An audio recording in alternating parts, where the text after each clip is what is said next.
En principe, quand vous sélectionnez les images avec la flèche noire, vous devriez voir les diagonales qui sont là sur les images. Ça indique qu'il s'agit de fichiers liés. Donc, autrement dit, Illustrator regarde en permanence ce qui arrive au fichier sur le disque dur, et si il est modifié, eh bien, il va vous proposer de faire la mise à jour.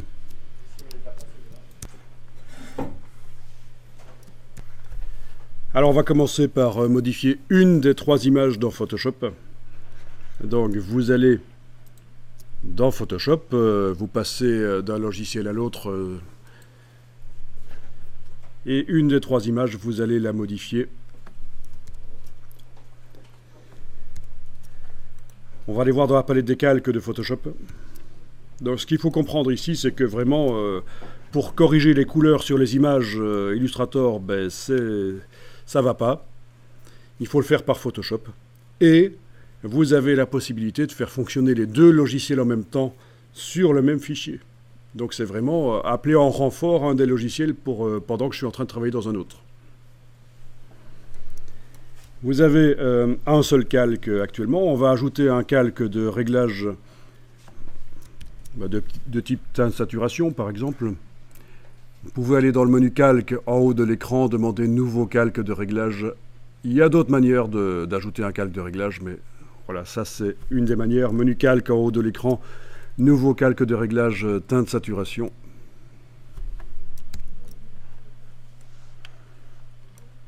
Ok, le voilà.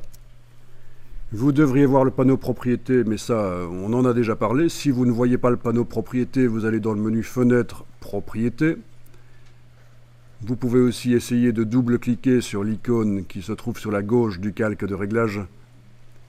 Si ça ne marche toujours pas, vous allez devoir demander de réinitialiser les indispensables. En tout cas, voilà, il vous faut le panneau propriété pour pouvoir modifier les pixels qui se trouvent en dessous du calque de réglage.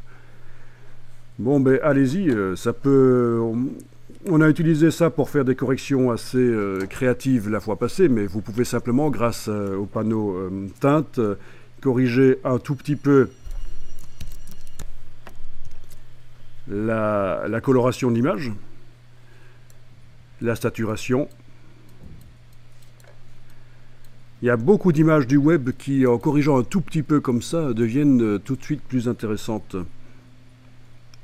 plus professionnelles, parce que les gens ont tendance à sursaturer les images qu'ils mettent sur le web.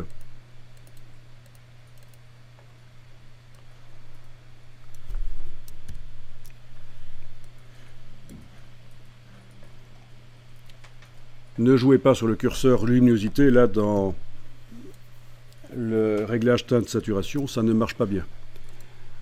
À ce moment-là, quand c'est fait, vous cliquez sur... vous faites fichier enregistré, vous faites CTRL S. Donc il ne faut surtout pas enregistrer sous un autre nom.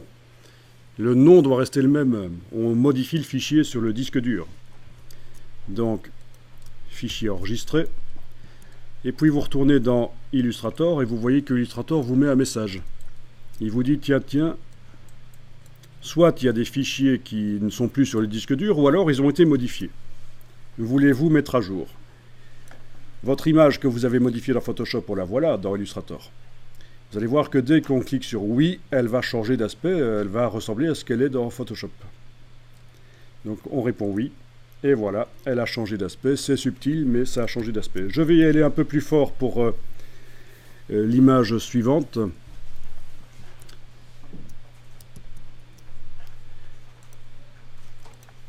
Par exemple, cette image-là, je vais mettre un calque de réglage de type teinte saturation. Prenez une des images qui montre éventuellement une couleur assez saturée, comme par exemple dans l'image de mon chat ici, il y a du vert.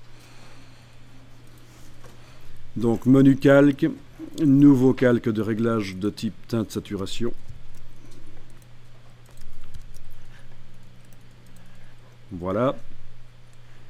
Et alors vous allez pouvoir éventuellement ici cibler une des couleurs. Plutôt que de modifier tout, vous allez pouvoir dire tiens, c'est ce qui est vert dans la photo que je veux modifier. Donc à la place de global, on en avait parlé mais on n'avait pas fait ça. À la place de global, vous pouvez choisir par exemple vert, si vous voulez modifier les verts de votre image. Et vous pouvez changer la couleur uniquement du vert avec le curseur teinte.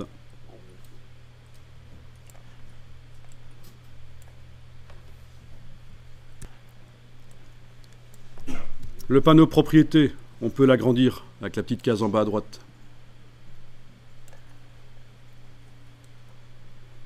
Et puis vous avez ici sur l'arc-en-ciel, on vous indique quelles sont les couleurs qui sont modifiées complètement. C'est celle-là. On voit que dans mon cas, j'ai transformé le vert ici en une espèce d'orangé. À l'extérieur des petits indicateurs, là, c'est les couleurs qui ne sont pas du tout modifiées. Bon, ce qu'il faut tester, c'est de bouger un peu les choses comme ça pour obtenir un meilleur résultat sur la photo.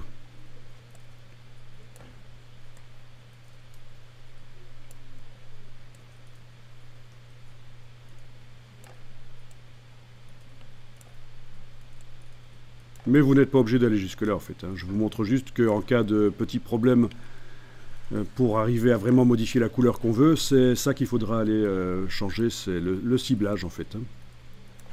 Le ciblage de la couleur, vraiment. Quelle est la couleur qu'on modifie? Quelle est la nuance de vert de la photo que je modifie réellement?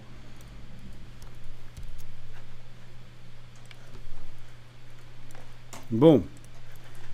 Je fais fichier enregistré,